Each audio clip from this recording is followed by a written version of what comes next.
नमस्कार साथियों, कल आपको मैं एक पार्ट दे के गया था परसेंटेज का, जिसमें मैंने आपको बताया था कि प्रतिशत को भिन्न में और भिन्न को प्रतिशत में कैसे बदलते हैं और उसका क्या बेनिफिट होगा। वो बेनिफिट वो होगा कि उससे हम अपने समय कंज्यूम कर पाएंगे, जो टाइम है वो बचा पाएंगे। अगर हमारा समय बचेगा तभी हम किसी से कंपटीशन कर पाएंगे, अदरवाइज़ तो उनसे बराबर रह जाएंगे, उनसे भी पीछे रह जाएंगे। अगर हम सवाल को नॉर्मल तरीके से करते हैं या कंसेप्चुअल तरीके से करते रहते हैं तो वहाँ दिक्कत आ जाएगी। और मैं कल भी आप लोगों को धन्यवाद कर रहा था, आज भी कर रहा हूँ कि आप लोगों ने अपने चैनल को 100 सब्सक्राइबर के तक पहुँचा दिया है या 100 सब्सक्राइबर तक पहुँचा दिया है। तो आप लोगों से और उम्मीद करता हूँ कि 1000 सब्सक्राइबर और 4000 घंटे हमें पूरे करने हैं। 4000 घंटे। और वो कैसे पूरे होंगे? वो पूरे तब होंगे जब आप लोग वीडियो को स्टार्ट से एंड तक देखोगे। ठीक है, अगर वो वीडियो पूरी देखते हो, आप जितने भी बच्चे देखते हो, तो उससे अपना टाइम बढ़ता चलेगा। और वीडियो इसलिए बढ़वा रहा हूँ, इसलिए आपको कह रहा हूँ कि वीडियो का आप अंत तक देखो, ताकि लास्ट में आके मैं आपको लाइव पढ़ा सकूँ। अगर मैं आपको लाइव पढ़ाऊँगा तो आपके पास भी मौका होगा कि कोई भी कमेंट आप कर सकते हो कि सर ये क्वेश्चन थोड़ा सा हमें समझ नहीं आया, दोबारा करवाइए, या इस तरीके का 1-2 क्वेश्चन और करवाइए, ये सारी बातें। तो प्लीज़ चैनल को लाइक, शेयर और सब्सक्राइब करते रहिए। इससे मेरा भी हौसला बढ़ेगा, आपको भी बेनिफिट होगा। और जितने भी भाई बहन घर बैठे तैयारी कर रहे हैं, लॉकडाउन का फ़ायदा लीजिए। हम भी लॉकडाउन के नियमों का पालन कर रहे हैं, हमने इंस्टीट्यूट ओपन नहीं किए हैं, हम अपनी तरफ से पढ़ा रहे हैं। सिर्फ 2 व्यक्ति परमिशन लेके आते हैं और दोनों ही यहाँ पे काम ख़त्म होने के बाद मास्क का प्रयोग करके, हैंड वॉश करके, सैनिटाइज़र या साबुन वगैरह से अपने घर पे रहते हैं, सुरक्षित रहते हैं। तो आप लोग भी अपने घर पे रहें, सुरक्षित रहें। चलिए स्टार्ट करते हैं आज का काम। आज आपका जो बेसिक था उसमें थोड़ा सा इम्प्रूवमेंट होगा साथ के साथ। जैसे 1-2 बार मैंने क्वेश्चन देखे हैं पहले जो एग्ज़ाम्स में आते थे, क्योंकि हम ये नहीं कह सकते कि HSSC क्या पूछेगा। ये भी कंपलसरी नहीं है कि सिर्फ एडवांस ही पूछेगा, और ये भी ज़रूरी नहीं है कि भाई वो बेसिक ही पूछे। तो हमें सब कुछ करना है, बेसिक भी एडवांस भी। ठीक है, तो एक सवाल है कि 3 किलो या 3 kg का कितने प्रतिशत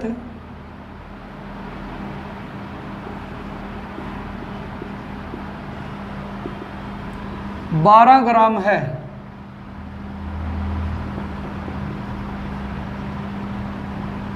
अब देखिए उसने सवाल में क्या चीज चेंज कर दी। ग्राम को मैं जी लिख के चलता हूं ताकि आप लोगों को समझ आए कि हम लिख क्या रहे हैं बोर्ड पे। ठीक है, 3 kg का कितने प्रतिशत 12 ग्राम है। ठीक है, मतलब का, और का के बारे में मैंने आपको क्या बताया था, जिसके साथ का लगा हो या ऑफ लगा हो उसके संदर्भ में या उसके संपर्क में या उसके आधार पर वो चीज़ बतानी है। तो कौन बताना है? 12 ग्राम। तो 12 लिख दिया, नीचे 3। अब बच्चे क्या करेंगे, इसको डिवाइड करने की कोशिश करेंगे ऐसे कैसे लिखकर। लेकिन क्या सवाल की सेंस कुछ नहीं बता रही है? बिल्कुल बता रही है। ये ग्राम है और ये किलोग्राम है, तो दोनों इकाई को एक जैसा करना होगा। और आपको पता है कि 1 kg बराबर होता है 1000 ग्राम के। जितना kg है उसको 1000 से गुणा कर लेंगे तो हमारा क्या बन जाएगा, वो ग्राम बन जाएगा। तो अब हमें ये बताना है कि 3000 ग्राम का कितने प्रतिशत 12 ग्राम है। आप इसको तो आसानी से तोड़ सकते हो, बिल्कुल। कितना? हाँ जी, 3 पे 4 और 3 पे 1000। ठीक है, और गुणा में प्रतिशत के लिए आप 100 रखते हो तो 100 के लिए आप 2 0 हटा सकते हो, या आप ऐसे लिख के भी हटा सकते हो, मुझे कोई प्रॉब्लम नहीं। आपको जैसे ठीक लगे वैसे इस सवाल को कीजिए। अब आपने देखा 4/10 है तो कितना आएगा? 0.4%। ठीक है, क्वेश्चन आसान होंगे लेकिन भिन्न से होंगे। भिन्न के रूप में जब सवाल आएगा तभी आपकी स्टेटमेंट भी समझ आएगी और आपको ये भी लगेगा कि सवाल में ये पूछा गया और इसका आंसर ये आता है। ठीक है, एक बार फिर दोहराता हूँ, जो सामान था वो 3 किलो था और 12 ग्राम को ये बताना था कि वो 3 किलो का कितना प्रतिशत है। तो 12 ग्राम था और ये किलो था, इसने किलोग्राम को हमने किस में बदल दिया, ग्राम में बदल दिया। तो 12 ग्राम बटे 3 किलोग्राम यानी कि 3000 ग्राम हो गया, गुणा में 100। क्यों? क्योंकि हमें इसको प्रतिशत में बताना था और जब भी किसी भिन्न को आप प्रतिशत में बदलते हो तो गुणा में 100 हो जाता है। तो चलिए इससे थोड़ा सा और आगे का सवाल करते हैं, रोक लेकर क्वेश्चन एक थोड़ा सा और आगे बढ़ाते हैं। एक मान लीजिए भिन्न है, उसके अंश में कुछ वृद्धि करते हैं, जैसे कि 10% वृद्धि कर दी, और उसी भिन्न के हर में हम 12% की कमी करते हैं, यानी कि उसके एक पार्ट में वृद्धि और दूसरे पार्ट में कमी हो रही है। तो हमें एक संख्या प्राप्त हो रही है, एक भिन्न प्राप्त हो रही है 15/64। ठीक है, उसने पूछा कि जो मूल भिन्न थी, जो सर्वाती भिन्न थी, जो मूल संख्या थी वो क्या थी, वो हमें बताना है। तो देखिए आपको कुछ नहीं पता, ना तो हर का पता ना अंश का, लेकिन अंश जो होता है वैसे तो ये तो आप सबको पता है कि ऊपर वाली संख्या अंश और नीचे वाली संख्या हर होती है। ठीक है, इसको सेकंडों में करेंगे, लेकिन थोड़ा सा आप ये भी समझ लीजिए कि हर कौन सा है और अंश कौन सा है। तो अंश में कोई भी संख्या मान लीजिए x है, x में 10% की वृद्धि हो रही है, तो वृद्धि को आप क्या करते हो, 100 के प्लस करते हो, 100 में जोड़ दीजिए जितने प्रतिशत वृद्धि हो रही है और x के साथ गुणा। नीचे हर में कमी हो रही है, मान लीजिए ये हर है तो इसमें कमी हो रही है तो माइनस कर दीजिए। अगर कमी होगी, हानि होगी तो हम उसे हमेशा घटाते हैं, तो 100 में से घटा दीजिए। अब ये संख्या क्या प्राप्त करके देती है, 15/64। ठीक है, सिंपल सी चीज़ है, x/y का मान नहीं निकालना, x/y रहता है, 15/64 है ही, तो क्रॉस कर दो, 88 ऊपर 110 नीचे, और इसका मान समान हम आसानी से प्राप्त कर सकते हैं। कैसे? 11 कम 11, 11 8 88, 8 1 8, 8 8 64।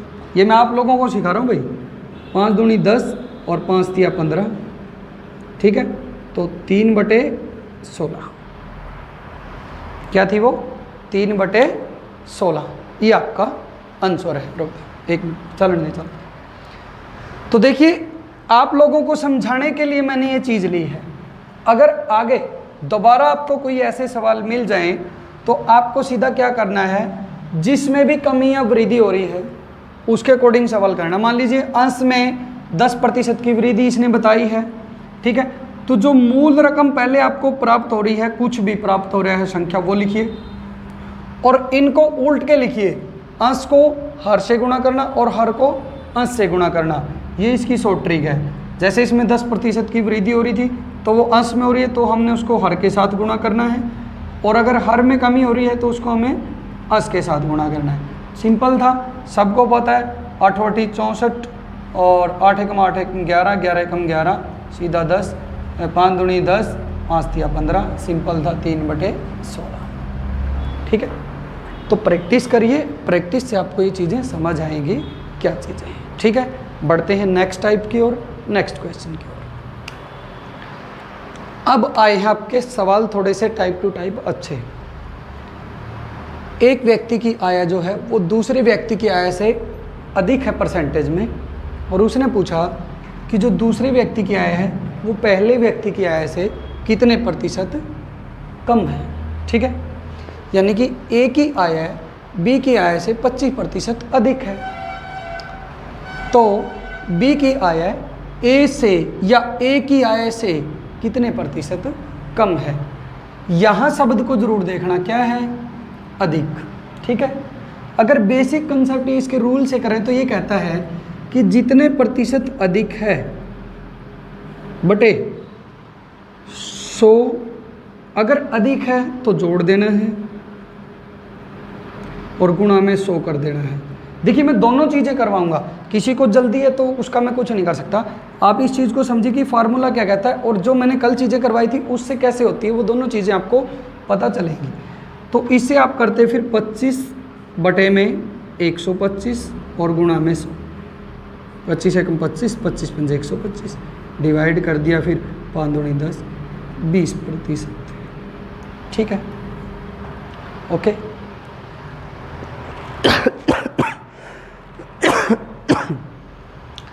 अब हम करते हैं अपने तरीके से। कल आपको मैंने बताया था कि 25% क्या होता है। आपको बताया था कि सर 1/4 भी इनको हम 25% कहते हैं। ठीक है, कोई जो चीज थी वो 4 थी, कितनी हो गई? 5 हो गई, प्लस हो गई। क्या होगी?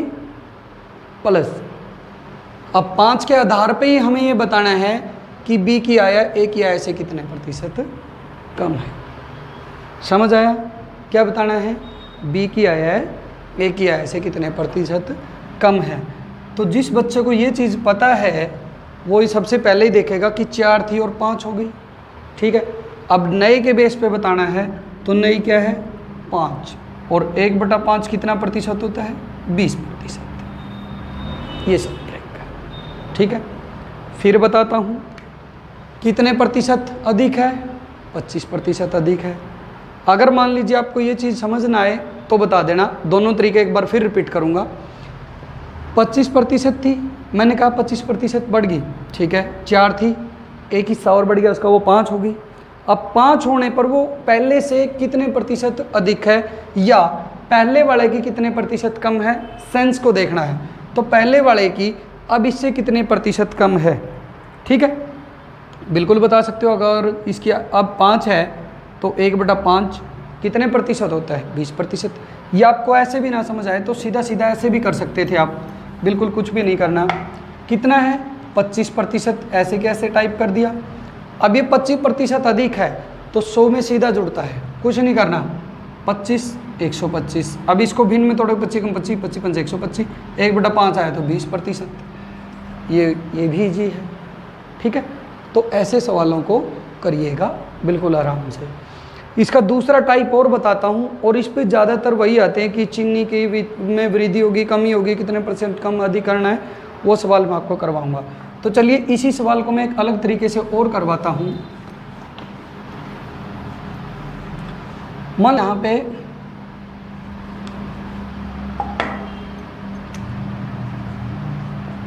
कम है, क्या है? कम हो तो बी की आय ए की आय से कितने प्रतिशत ज़्यादा होगी या अधिक होगी।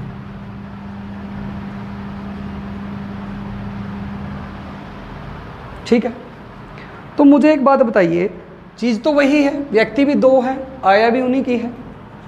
तो सबसे पहले हम करते हैं कितने प्रतिशत है? 20। ठीक है, कमी आती है तो आपको घटा देना है, और वृद्धि आती है, अधिक होता है तो आपको 100 में जोड़ देना। कितने प्रतिशत? सीधा 20। कम हुआ है तो 100 में से कम करके लिख दीजिए, 0 से 0 कट गई, 1 में और 1 4। 1/4 को कितना प्रतिशत लिखते हो? 25% आंसर। ठीक है, आप करोगे, समझोगे, तभी आपको बेनिफिट मिलेंगे। ऐसे हवा में तीर छोड़ने से कुछ नहीं होता। तो प्लीज़ अपनी वीडियो को लाइक भी करते रहें, जितने बच्चे देखें वीडियो को लाइक किया करो, साथ के साथ कमेंट किया करो, और प्लीज़ चैनल को सब्सक्राइब करते चलो और वीडियो को लाइक करते चलो। ठीक है, तो चलिए मैं आपको इस पे एक चीनी का सवाल करवा देता हूँ।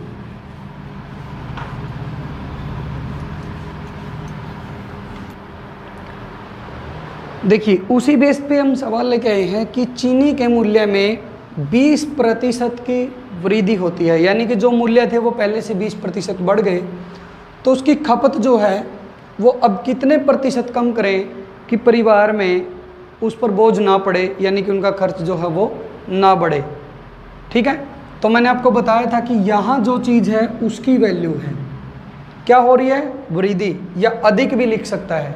ठीक है, तो आपको सिर्फ करना क्या था? 20% है तो ओके, वृद्धि हो रही है तो 100 में जोड़ दीजिए, कर दिया, 0 से 0 कट गई, 2 एकम 2, 2 दूनी 6, और 1/6 को आप क्या लिखते हो? 16 सही 2/3%। यही चीज़ मैंने आपको कल इसलिए करवाई थी ताकि एग्ज़ाम में आपको डिवाइड ना करना पड़े। ये चीज़ें आपको मैंने डायरेक्ट इसलिए सिखाई थी। 1/6 आया, और 1/6 भिन्न को हम लिखते हैं 16 सही 2/3%। तो अब हम आपका टाइप चेंज करेंगे और अलग सवाल लेके आएंगे आपके लिए।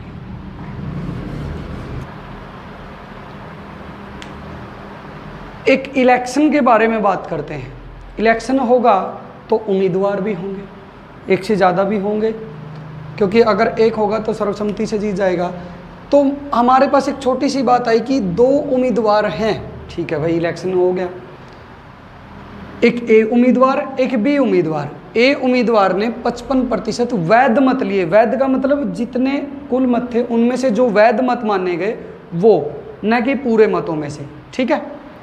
तो वैध मत 55% प्राप्त कर चुका है ए बंदा, ठीक है। 20% अवैध मत घोषित हुए, ये भी सही है, समझ आया। कुल मत 7500 है, तो बी ने कितने वैध मत प्राप्त किए, ठीक है।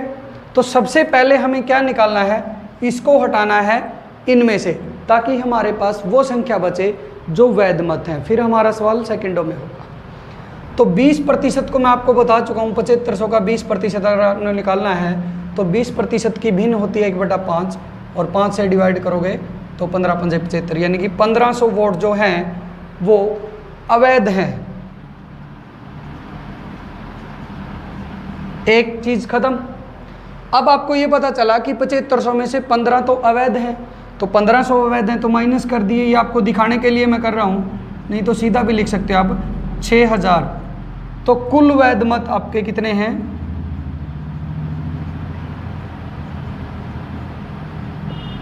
6000। और 6000 में से अगर 55% इसको मिले तो दूसरे को कितना प्रतिशत मिले, कितना प्रतिशत मिले? क्यों? क्योंकि कोई भी चीज़ हमारे लिए 100% होती है। क्या होती है? 100%। तो 55 ये ले गया। अगर दोनों 50-50 लेते तो ठीक है, तो उसको कितने मिले? 45%। अब आपको जो ट्यून अच्छी लगे वो ट्यून आप यूज कर सकते हो। क्यों? दीपक वीडियो रोक लेकर, पसीने बहुत आम। तो चलिए, आपको पता चल गया कुल वैध मत कितने। अब या तो इसका 45% निकाल लीजिए, आपको कुछ घटाना बढ़ाना नहीं पड़ेगा, या फिर आप 55% निकाल के उसको 6000 में से माइनस करो। मैं आपको सुझाव दूंगा, माइनस करने वाला एक स्टेप अधिक होता है, तो इससे अच्छा आपको ये पता चले कि इसने जो लिए हैं और हमें अगर दूसरे व्यक्ति के बताने हैं तो ये देखो कितने और इसमें ऐड करने पर 100% होता है। तो 45% उसने मत प्राप्त किए, तो सीधा 45% निकाल दीजिए, 2 शून्य हटा दीजिए, 45 से इसकी गुणा, 0 एज इट इज़। और कुछ बच्चे क्या करते हैं, देखिए मैं आपको ये बताता हूँ, आज गुणा का एक और स्टेप करवा देता हूँ इसी सवाल पे, ठीक है। जब 60 गुणा 45 है तो 60 की इसके साथ और 5 के साथ अलग अलग गुणा करके ऐड कर दीजिए, क्या फ़र्क पड़ता है? आप इसको ऐसे गुणा नहीं कर सकते क्या? ऐसे भी कर सकते हो। तो जो आपको अच्छा लगे वो कर लीजिएगा। मैं आपको जल्दी में ये चीज़ करवाता हूँ। 0 की 0, 6 पंजे 30 की 0, ऐसे 3, 6 चौका 24 और 3 27, यही आपका आंसर है। और इसमें भी इजी था, 6 चौका 24, 2400 सीधा आ गया, 5 60 दिया, 60 पंजे 300, सीधा 2700, ये आपको ईजी कर देता, ठीक है। इसलिए मैं आपको बताता हूँ कि फैक्ट से गुणा जल्दी होती है। 45 को आप 40 + 5 मान लीजिए, 40 से इसकी गुणा ईजी होगी, 6 चौका 24, 2 0 लग गई, और 6 पंजे 30, 1 0 लग गई, तो सीधा 2700, ठीक है। तो ऐसे सवाल आपको करने को मिलेंगे।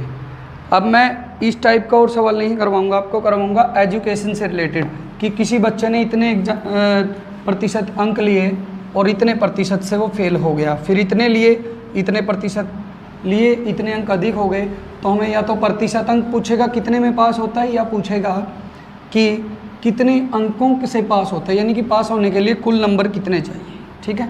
उस टाइप का एक सवाल मैं आपको देता हूँ।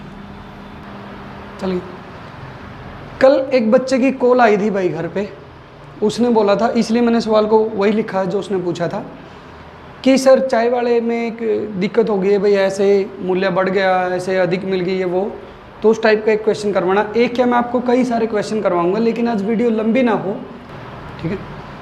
तो उसने इस प्रकार के एक सवाल की डिमांड की थी। वो कहता है कि इस टॉपिक में मुझे इन सवालों की दिक्कत है। वो खुराना से है लड़का, मेरे को नाम तो याद नहीं उसका, मैं भूल गया, सॉरी, लेकिन उसने डिमांड की थी। चलिए मैं आपको बताता हूँ कि ये सवाल कैसे होते हैं। देखिए, इन कई प्रकार के सवाल होते हैं और कई प्रकार की ट्रिक लगती है। तो इसमें क्या ट्रिक लगेगी, दोनों मूल्य ही आपको मैं बता देता हूँ, एक भी पूछ सकता है, दोनों भी पूछ सकता है, तो आपको दोनों निकालने आने चाहिए। चाय के मूल्य में 10% की कमी, ये इंपॉर्टेंट रहेगा, होने पर 270 रुपये में 250 ग्राम चाय अधिक मिलती है, तो चाय का पुराना व नया मूल्य क्या होगा। ठीक है, सबसे इजी ट्रिक है मेरे प्यारे बच्चों, जितनी कमी हो रही है वो सीधा ऊपर लिखें, गुणा में जितने रुपए में आप ले रहे हो वो लिखें। भाई 200, 400, 500 जितने भी हैं, 270 हैं तो मैंने वो लिख दिए 250 रुपये में। ठीक है, अब जितनी कमी हो रही है तो माइनस, और वृद्धि हो रही है तो ऐड कर देना है। क्या कर देना है, ऐड कर देना है। तो 10% की कमी है तो 100 में से कितने गए, 10, कितने बचे आपके पास, 90, और गुणा में आपका जितने ग्राम है। अब एक चीज़ और याद रखना, अगर ये चीज़ ग्राम में है तो इसको किलोग्राम में चेंज करो, क्योंकि वो किलोग्राम में इसका आंसर पूछ रहा है। ठीक है, तो इसके बटे 1000 करने की बजाय आप यहाँ 1000 लिख सकते हो। मैं आपको फिर रिपीट करता हूँ, सबसे पहले जितने प्रतिशत कमी, जितने प्रतिशत कमी है वो आपने लिखी, गुणा में आपने जितने रुपए में वो चीज़ ली वो लिखा, बटे में आपने अगर कमी हो रही है मूल्य में कमी तो 100 में से माइनस करके, वृद्धि हो रही है तो 100 में से जोड़ के, गुणा में जितने ग्राम आपको किलोग्राम या ग्राम एक्स्ट्रा मिल रही है, फालतू मिल रही है या कम मिल रही है, तो 250 ग्राम क्या है, चाहे अधिक मिल रही है तो 250 ग्राम को किलोग्राम बनाना पड़ेगा, क्योंकि आंसर जो होते हैं वो किलोग्राम में आएंगे। तो 250 ग्राम के बटे 1000 लिखने की बजाय मैंने यहाँ लिख दिया। किसी बच्चे को कोई डाउट हो तो पूछ लेना कमेंट में। ठीक है, अब ये भी डाउट होगा सर इससे क्या आएगा, इससे आपका पुराना मूल्य आएगा, पुराना।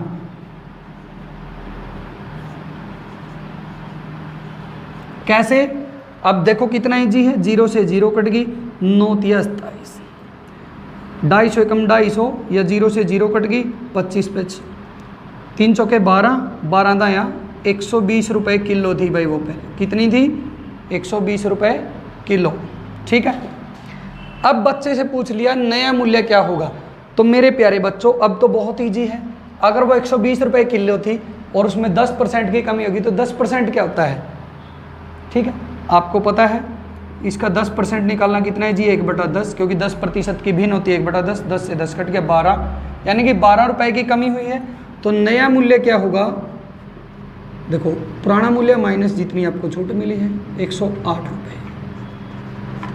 तो ऐसे सवालों में आप ध्यान रखिएगा कि क्या चीज़ करनी है। फिर बता रहा हूँ ये पुराने मूल्य के लिए होता है, नए का भी बताऊँगा। कल जो वीडियो बनाएंगे हम इसी चीज़ पे बनाएंगे, थोड़ा सा और एडवांस लेके चलेंगे। आपको कोशिश होगी हमारी कि इसके हर टाइप के क्वेश्चन आपको करवा दें।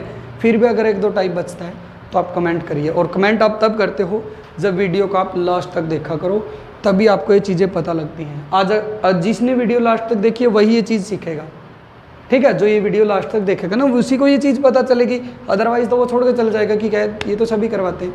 लेकिन भाई कोई भी चीज़ धीरे धीरे बढ़ाई जाती है, एकदम से नहीं। तो प्लीज़ आपके चैनल को आप सब्सक्राइब करते रहिए, जितने भी आपके स्टडी ग्रुप है उसमें शेयर करते रहिए, फेसबुक वगैरह पे शेयर कीजिए, ताकि आपके साथ साथ आपके साथियों को, दोस्तों को भी इसका फ़ायदा मिल सके।